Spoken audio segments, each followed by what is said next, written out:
আসসালামু আলাইকুম বন্ধুরা, আশা করি আপনারা সকলে ভালো আছেন। আমি সুলতানাজ রান্নাঘর থেকে বলছি।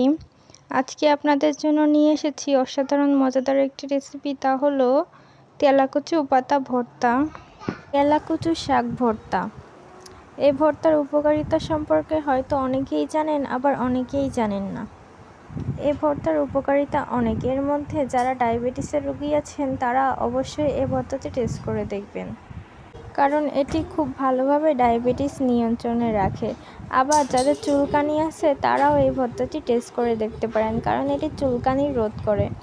আবার যদি কারোর ক্ষত সমস্যা হয়ে থাকে তাহলে সে অবশ্যই এটি ট্রাই করবেন, এটি ক্ষত স্থান ভালো করে। তাহলে চলুন চলে যাই রেসিপিতে। প্রথমেই আমি নিয়ে নিয়েছি তেলাকুচি পাতা, তার মধ্যে নিয়ে নিয়েছি কয়েক টুকরা রসুন। এখন দিয়ে দেব কুচি করে রাখা পেঁয়াজ। আবার এই ভর্তাটি ভিটামিন এ এবং সি বাড়ায়, তো আপনারা অবশ্যই এই ভর্তাটি টেস্ট করে দেখবেন। এখন দিয়ে দিব হলুদের গুঁড়া। আমি সব কিছু দিয়ে দিয়েছি।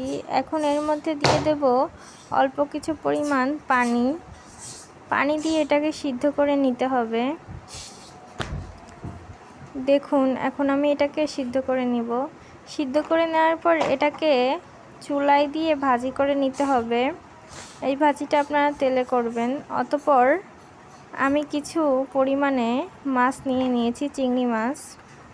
দেখুন আপনারাও এভাবে চিংড়ি মাছ দিয়ে ভর্তাটা তৈরি করবেন, তাহলে আপনাদের ভর্তাটা অত্যন্ত সুস্বাদু হবে খেতে।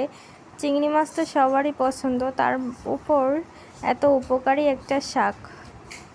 এরপর নিয়ে নেব একটা প্যানে কিছু পরিমাণ সরিষার তেল দিয়ে দিবেন। অবশ্যই আপনারা সকলে সরিষার তেল ব্যবহার করবেন, কারণ সরিষার তেলটা স্মেল ভালো আসে এবং ভর্তার জন্য আমরা সাধারণভাবে সরিষার তেলই ব্যবহার করি।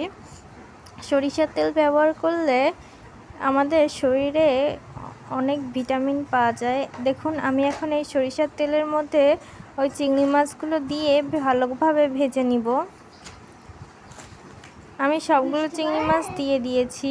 এখন চিংড়ি মাছগুলোকে আমি নেড়েচেড়ে ভালোভাবে ভেজে নিব। এই চিংড়ি মাছগুলোকে আপনারা একেবারে লাল লাল করে ভেজে নেবেন। ঠিক আমার মতো নেড়েচেড়ে আপনারাও লাল লাল করে ভেজে নেবেন। দেখুন আমার চিংড়ি মাছটা প্রায় লাল লাল হয়ে এসেছে। এভাবে আপনারাও 5 মিনিট ধরে চিংড়ি মাছটা ভেজে নেবেন এবং লাস্টের দিকে অল্প কিছু পরিমাণ লবণ অ্যাড করে দিবেন। এখন আমি চিংড়ি মাছগুলো উঠিয়ে নিয়েছি। উঠিয়ে নেওয়ার পর আমি তেলাকুচুর শাকটাকে ব্লেন্ডারে জারে নিয়ে নেব। তেলাকুচুর শাকটাকে ব্লেন্ডারে জারে নিয়ে নেওয়ার পর এর মধ্যে চিংড়ি মাছগুলো দিয়ে দেব। চিংড়ি মাছগুলো দিয়ে দেওয়ার পর এটাকে আমি ব্লেন্ড করে নিব। দেখুন এখন আমি এটাকে ব্লেন্ড করে নিব। ব্লেন্ড করে নেওয়ার পর একটি কড়াইয়ে সেই সরিষার তেলের মধ্যেই আপনারা 2টি ঝাল দিয়ে দিবেন, শুকনো ঝাল। এই ঝাল দুটি দিয়ে ভালোভাবে নেড়েচেড়ে ভেজে নেবেন। এই ঝালগুলোকে লাল লাল করে ভেজে নিতে হবে। দেখুন আমি এই ঝালগুলোকে ভেজে নিচ্ছি। এই সময় আপনাদের চুলার আঁচটা মিডিয়ামে রাখবেন। অতঃপর এর মধ্যে দিয়ে দিবেন কিছু পরিমাণে পেঁয়াজ কুচি। দেখুন আমি পেঁয়াজ কুচি দিয়ে দিচ্ছি। পেঁয়াজ কুচি দিয়ে আপনারা আবারও এটাকে ভালোভাবে ভেজে নেবেন।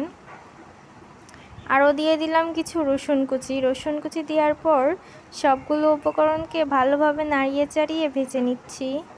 দেখুন আমি খুব ভালোভাবে নাড়িয়ে চাড়িয়ে লাল লাল করে সবগুলো ভেজে নিব। আপনারাও আমার মতো করে এভাবে ভেজে নেবেন 5 মিনিট ধরে। দেখুন আমি 5 মিনিট পর এসেছি। দেখতেই পাচ্ছেন এটা কিভাবে লাল লাল হয়ে গিয়েছে। এটাকে দেখতে অসাধারণ সুন্দর লাগছে। এখন আমি দিয়ে দেব সেই ব্লেন্ড করা ভর্তা। আমি ভর্তাটাকে দিয়ে এটার সাথে ভালোভাবে নাড়িয়ে চাড়িয়ে মিশিয়ে নিব। দেখুন আমি 5 মিনিট ধরে এটাকে ভালোভাবে নাড়িয়ে চাড়িয়ে মিশিয়ে নিচ্ছি। আপনারাও আমার মতো করে এভাবে 5 মিনিট ধরে নাড়িয়ে চাড়িয়ে মিশিয়ে নেবেন। দেখুন এবার তৈরি হয়ে গেল আমাদের ভর্তা। কত সুন্দর হয়েছে এটা দেখতে। আশা করি আপনাদের কাছে ভালো লেগেছে। ভালো লাগলে অবশ্যই বাসায় ট্রাই করে দেখবেন। বাসায় ট্রাই করলে সকলেই খুশি হবে। আল্লাহ হাফেজ, আজকে এ পর্যন্তই।